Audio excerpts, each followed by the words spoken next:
Hey everyone, and welcome to The Year Was, the podcast all about today that gives you just enough information to effectively be that guy at the party, causing all your friends to question, hey, who invited you? Like, seriously, why are you here? I'm your host, Michael Montalvo, and for the next few minutes, we will swim through the river of time to find out what makes today truly unique. On this episode, we examine the events that occurred March 11th. The story of Romeo and Juliet is interesting. It's a whirlwind romance between teenagers that results in their marriage and death, all in the course of about 3 days. Written by William Shakespeare, it was most likely written between 1591 and 1596, and first performed somewhere around 1597. We don't really know because no records survived before 1660. It is one of Shakespeare's most well-known tragedies. They have made countless adaptations, stage productions, radio movies, and books written about it. It has been parodied and etc., etc., etc. So, what is it about this play and its writing and its story that makes it today's topic? The year was 1302. And on this day, March 11th, Romeo and Juliet are said to have been married by William Shakespeare. As in, he said it was on this day. He didn't marry them. They're fictional characters, so he couldn't marry them. Plus, they were like 13. To briefly recap the story, two families were mad at each other, and one day they start fighting, and the prince says the next person to fight will be killed. So the Capulets, Juliet's family, have a big party, so Father Capulet can introduce Juliet to Paris, and they can marry. Romeo, Benvolio, and Mercutio, the Montagues, sneak in, and Romeo sees Juliet and falls in love. But her cousin Tybalt, played here by John Leguizamo, sees them and forces them to leave. Romeo can't leave, though, and creeps outside the house, specifically Juliet's window, spying on her, all in the name of love. They declare their love for one another, and for some reason Juliet's nurse helps the two by arranging their marriage by Father Lawrence, all after roughly 24 hours of having met. So the two are now married, but shh, it's a secret. John Leguizamo challenges Romeo to a duel, but he refuses, and this angers Mercutio for some reason. And then he goes on to fight John Leguizamo. Romeo tries to stop the fight, but Mercutio is killed. John Leguizamo flees, but is killed by Romeo in revenge, and as punishment, is banished by the prince instead of being killed, as he previously mentioned. Juliet learns of the death of Tybalt and Romeo's very lenient punishment. Friar Lawrence arranges for the pair to spend the night together, but Juliet's marriage to Paris is moved up. Her parents have the audacity to be mad when she says she doesn't want to marry Paris, and honestly, who wants to marry a city?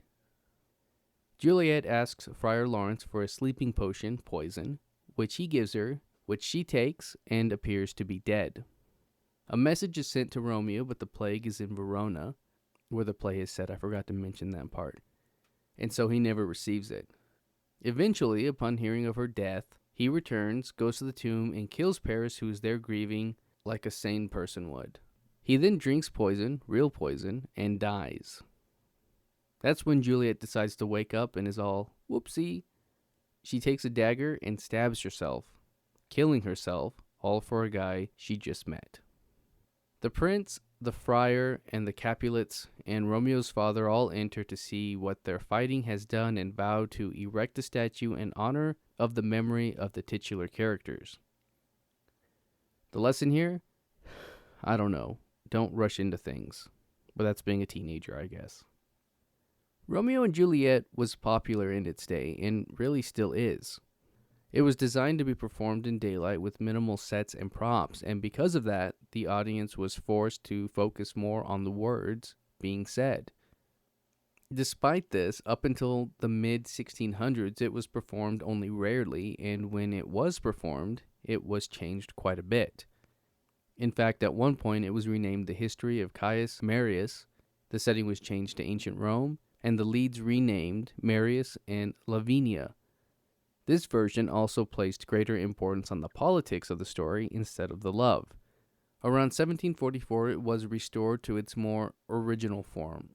I say it that way because some of the changes made prior to this point were actually kept in. David Garrick set up a production in 1748, and this was actually met with great success, even though, or perhaps because, they removed some of Shakespeare's more risque jokes. This was actually the version that would be the most well-known and performed for over a century. The downside of this version was that it reduced the roles of Mercutio and greatly simplified the role of Juliet. By the 19th century, the role of Juliet was seen as something of a rite of passage and a must-have important role for any actress striving for greatness. But Juliet wasn't the only role that had women fighting for it.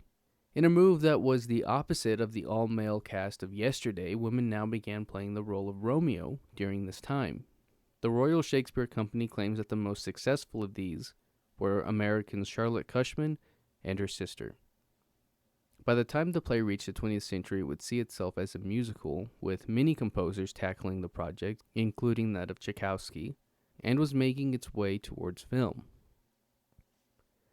So, what is it about this play that's so endearing to us?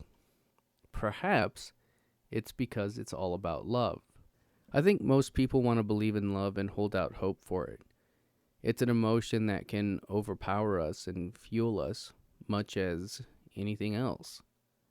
Because one of the main points is love, it's no coincidence that hate plays a huge role as well.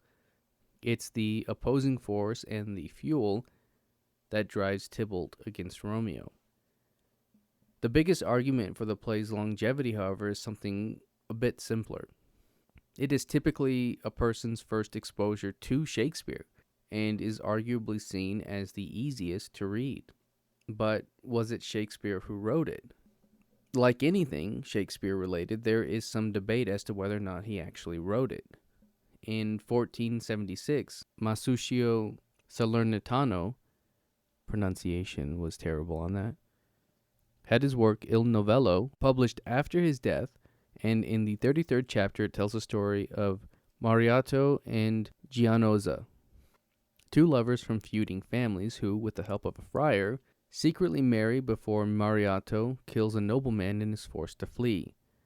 Giannozza's father decides it's time that she marry, but with the friar's help, she takes a sleeping potion to appear dead. Mariotto returns to see her one last time but is captured and killed. Giannozza wakes and, heartbroken, dies like some kind of senator in a Star War.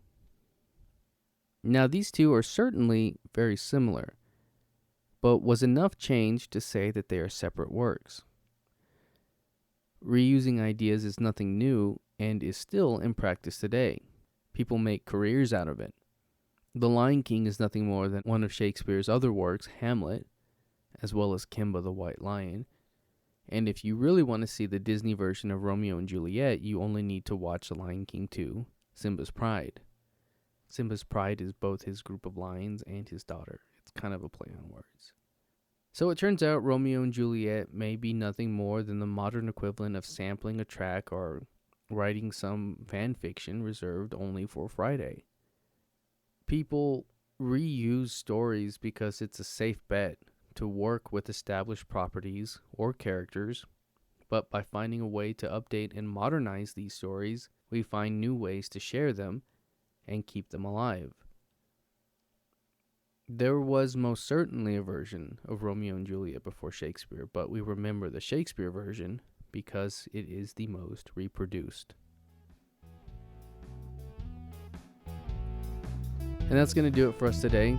If you like this podcast and want to hear more, give us a rate and a review. That helps me out and helps me keep this in a direction that is hopefully good for all.